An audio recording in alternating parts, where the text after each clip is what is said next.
मेरा नाम अरविंद राठौड़ है और हाल ही में मैंने इंडियन आर्किटेक्ट से अपने घर का एलिवेशन बनवाया है और जो मेरा एक्सपीरियंस रहा है वो बहुत ही अच्छा रहा है, मेरे एक्सपेक्टेशन से भी ज़्यादा अच्छा रहा है। मैंने अपने घर का नक्शा किसी और आर्किटेक्ट से बनवाया था और जब मैं एलिवेशन बनाना चाह रहा था तो मेरे दिमाग में था कि मैं एक हेरिटेज एलिवेशन बनाऊँ। तो मैंने इसके लिए काफ़ी सर्च करी और ऑनलाइन मुझे पता चला कि इंडियन आर्किटेक्ट नाम से है जो इनका पहले वाला काम भी मैंने देखा, तो मैंने इनसे कांटेक्ट किया और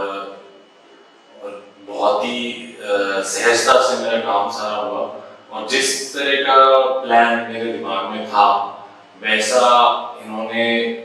नक्शे में उतारा। उन्होंने मुझे 3D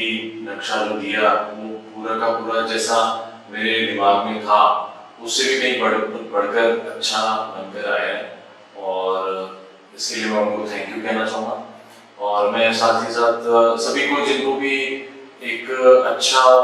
नक्शा बनवाना है, अपनी उम्मीदों के अनुसार बनवाना है, तो उनको रिकमेंड करूँगा कि वो इंडियन आर्किटेक्ट से